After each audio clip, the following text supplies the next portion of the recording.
You can hide no longer. You now have the world looking directly at you. Hot roll, red roll. Engaged.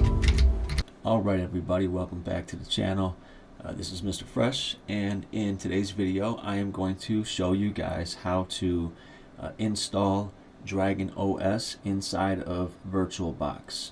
So I have my Firefox web browser open, and I am on the web page for who I believe is the creator and maintainer of Dragon OS. He also has a YouTube channel that has just an endless amount of videos on all the different utilities and things that he himself puts on Dragon OS.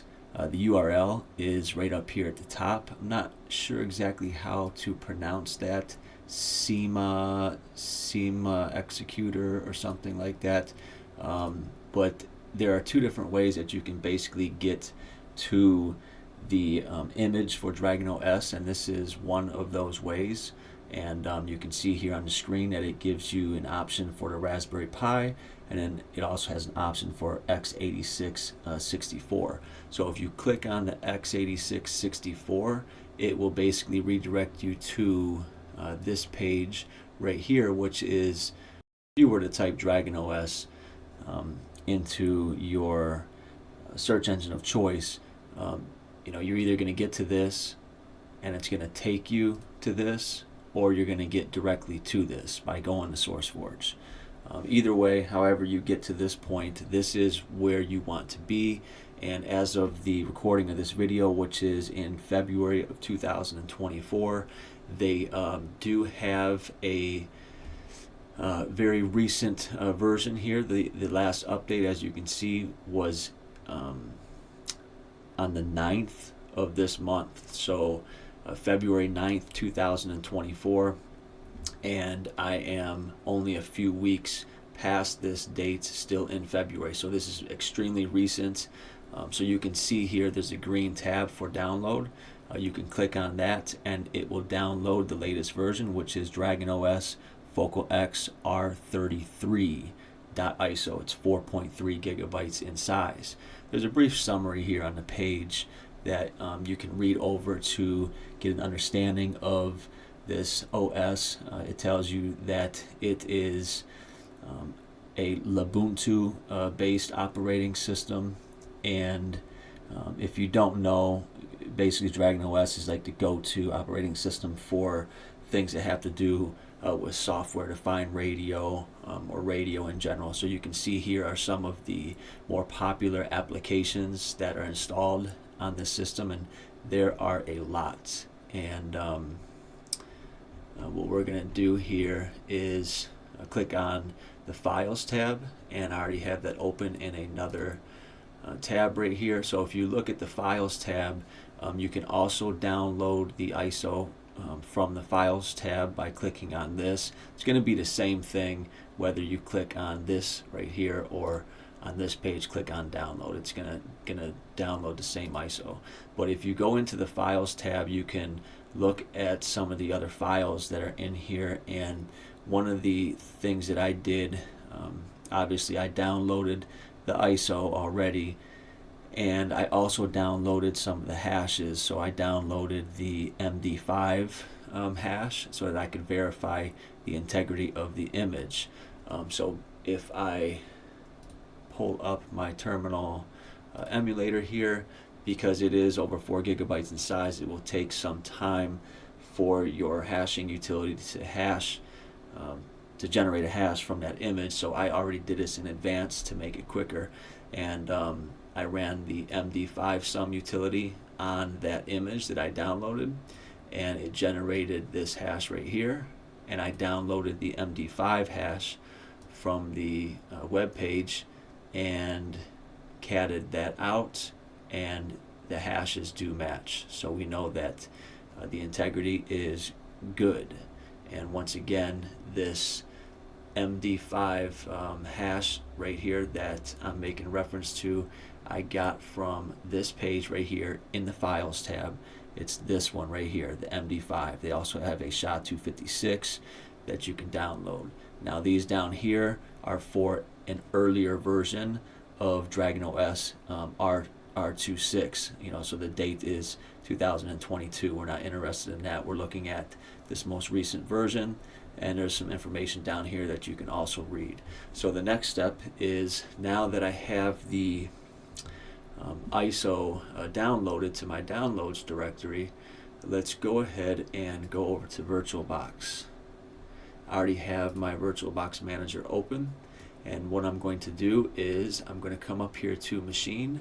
I'm going to click on New. I'm going to give it a name, and I will just call it Dragon OS.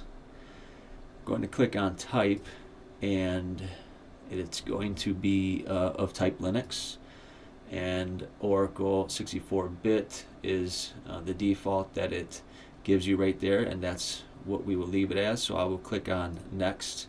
Now for the recommended size, this is going to vary depending on how much RAM you actually have on your system. I'll just give it 4096. Click on Next. I'll leave it at the default. Create a virtual hard disk now. So I will click Create. I will leave this at the default for VirtualBox disk image. Click Next. I will leave this default for dynamically allocated. Click Next. And I'm going to leave this as the default as well in size, which will be 12 gigabytes in size. Click Create. And click nothing, because it has now created it.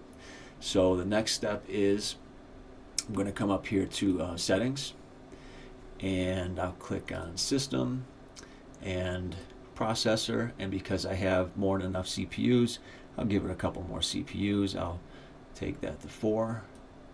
Come over here. The main thing is to come over here to Storage, and we need to link the virtual machine that we created to the ISO so that it can recognize it and do the boot up. So we're going to click on Empty, come over here to the right, click on this disk icon, and it's already populated like a shortcut right here because I've done this already. But if it's not here, if this is your first time doing this, then you'll just click on choose a disk file, go to your downloads directory or wherever it saved the image at, and then click on the image. For me, I have a shortcut because, as I said, I've already done this.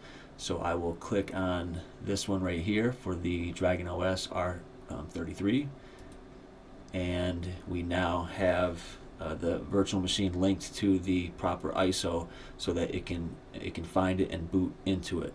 I will click OK, and we are good to go. Now I can start up the virtual machine, and we will see what happens. So I will click Start and exit out of any of those little prompts up at the top. So I'm going to boot into the live system, and you can see that we have the splash screen right here that it is showing us while it boots up. Here's another little pop-up here at the top. I'll just X out of that. We close some of these screens behind this. Okay, so it's booting into the OS right now, and it's showing us the splash screen. If you want, you can, just like on a real computer, you can hit Escape, and you can actually watch the kernel messages scroll by the screen, just like on any other Linux system or a Raspberry Pi or something. So I would rather watch the kernel messages than look at the splash screen. And looks like we are almost complete with the boot process. Should be opening up the desktop here any second. So this is and there we go. So this is a live system right now, and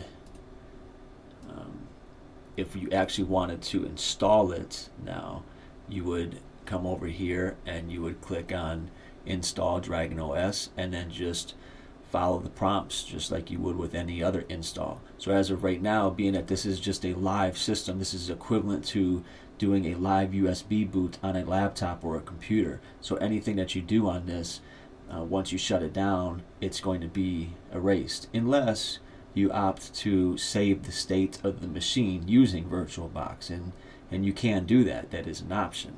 If I were going to be doing stuff on here and I wanted to make it persistent, past reboots, instead of just saving the state in the virtual machine manager, I'd probably just do the install, because it's pretty simple just to go through that. I'm not going to do that in this video, but that this is what you do, is just click on this.